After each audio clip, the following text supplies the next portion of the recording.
Hi everybody! Today I'm going to show you how we make yogurt. It's super simple. Sometimes people make it far too complicated. It doesn't need to be complicated. People ran across making yogurt 1,000 years ago and they stumbled upon it on accident. It wasn't even anything that was done purposefully in the beginning. So for us today, it doesn't need to be complicated either. We love yogurt because we use it in a variety of things. I make our ranch dressing with it. I put it in our mashed potatoes. Of course, we eat it as a snack by putting fruits or granola on it, or have it with our oatmeal for breakfast in the morning. And what else do I like to use it for? I put it into soups to create creamy soups. There's a variety of things that you can use yogurt for, and of course it does have that good bacteria that's super good for us and our children, so we do like to make sure that we have yogurt around. And this is a money-saving food as well, this technique, this being able to make yogurt yourself. It really helps save you a lot of money because yogurt is so expensive in the store. Like, I bought this plain yogurt for, what, $3? But yet I can make my own gallon of milk, of yogurt, a gallon's worth of yogurt for about the same money, or less even, depending on how much you spend on your milk. Now, some people use raw milk, some people use pasteurized milk. The way that I'm making it works both ways. We are fortunate enough to be able to get raw milk. The only difference with raw milk is that it creates a skin on the top after you've warmed it up or heated it up. And so I just like to scrape that off because it's not very yummy in the yogurt. So if you're using raw milk, just make sure to scrape off that skin that forms at the top of the milk. But let me tell you what I use. So this is all that you're going to need. You're going to need one big pot with a gallon of milk. The gallon of milk is already in there. You need 2 tablespoons of plain yogurt. I just like to get a better brand. This Mountain High one, Walmart sells that one. I like this brand. But just get a higher quality yogurt. You'll want a canning funnel, a bowl, a ladle, a spoon, and 4 to 5 quart jars. I think 4 is kind of close, but it should work. So 4 quart jars and a big blanket. So this is what we're going to do. We're just going to set it on the oven. Turn it on to high. I usually like to turn it down just a little bit lower than high. So about medium-high setting. And now I'm just going to wait for it to come to a boil. Now, if you've ever boiled milk before, when you boil it, it just goes crazy. It starts foaming, getting out of control, so you kind of want to watch it. If you have a thermometer handy, just use that and check the temperature. Once it gets to 180 to 200 degrees, you're done. It's good. Just turn it off. But if you don't have a thermometer or you don't want to mess with that, just watch your milk, and once it comes to that boiling part, right when it gets to that boiling point, just turn it off. And so I'm going to let this milk get to the boiling point, and it'll take a little bit, so we're going to cut here for a minute.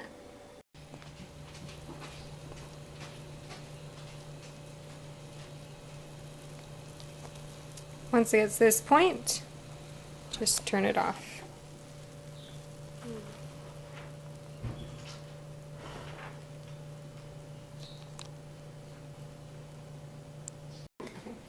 Alright, so my milk came to a bubbling, frothy boil. Normally I don't do this anymore, but I did in the beginning. I don't really let it get to that point anymore. I can basically look at my milk and see that there are lots of little bubbles popping up underneath, and I know that my milk is hot enough. I know that it's reached that 180-degree temperature. The reason why you heat it up that high is because it changes the protein structure in the milk so that the yogurt sets as a solid instead of separating, because that can happen if you don't heat it up.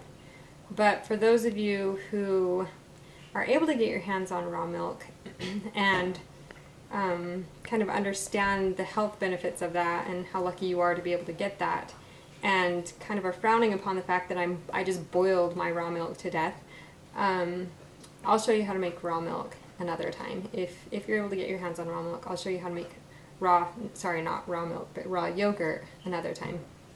But now that this has come to a boil, all you need to do now is just let it sit and cool off. So I usually let it sit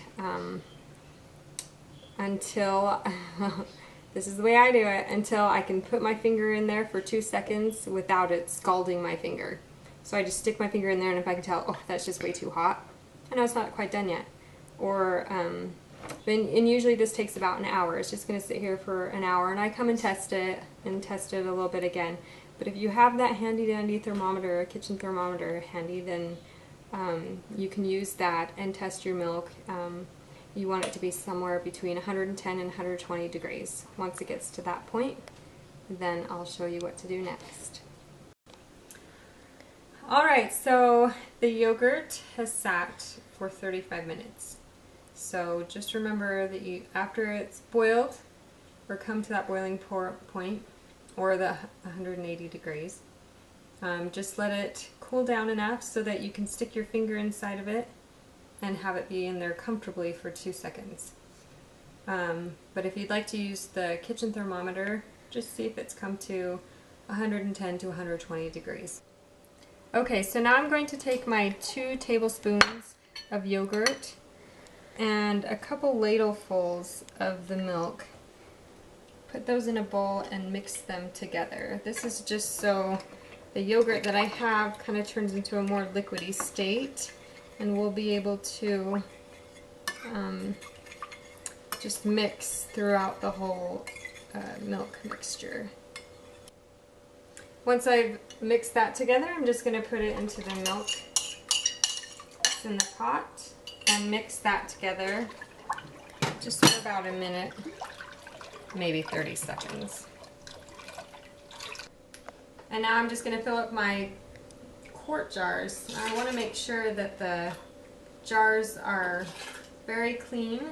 If they're not, and they have little pieces of food or whatever inside of them, they can contaminate your yogurt, and bad bacteria will begin to grow in your yogurt. And you'll know because there might be a pink color to your yogurt, which is really bad bacteria. You don't want that. Or it'll just stink. It just won't smell good at all. But that doesn't happen very often. And in fact, I'll even admit that I've used jars before that I didn't even realize weren't washed out very thoroughly, and I made yogurt in them and it never was a problem. So, but you do want to be careful. You're making yogurt, just make sure it turns out good. But normally it's so easy, it's not a problem. The only problem I've ever ran into was that instead of just using 2 tablespoons of yogurt, I ended up using half a cup because I thought, hey, the more the merrier, right? But it's not. The good bacteria end up crowding out everything else, and the yogurt didn't turn out at all.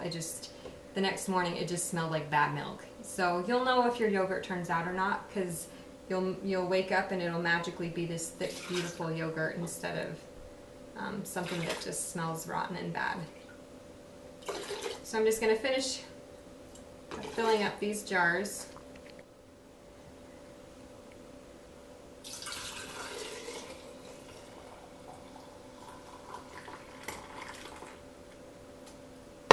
Perfect. I'm just going to put the lids on all of them. And now I'm just going to put the jars onto a blanket. And I'm keeping the jars kind of close together. They want to be nice and packed together just to keep each other warm. And I'm going to cover it up with my blanket. So nice big warm blanket. Sometimes I use 2 or 3 blankets if they're smaller, thinner blankets.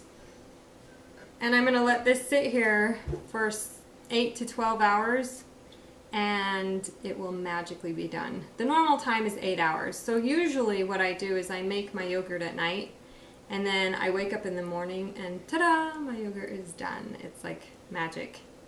I love yogurt.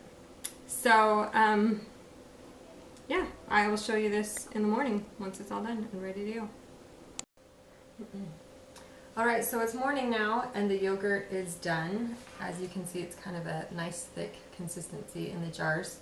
There's only 3 here because we used one of them for breakfast this morning.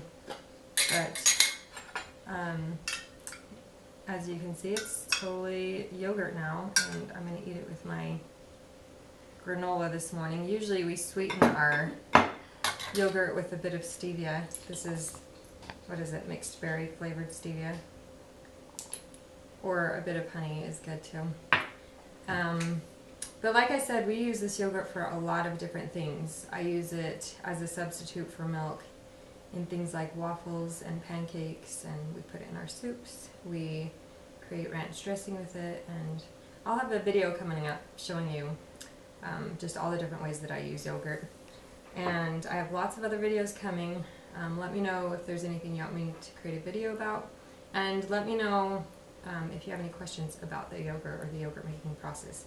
But otherwise, have fun with it. It's super easy, and it definitely will save you money. Hi everybody, today I'm going to show you how we make yogurt. Yogurt.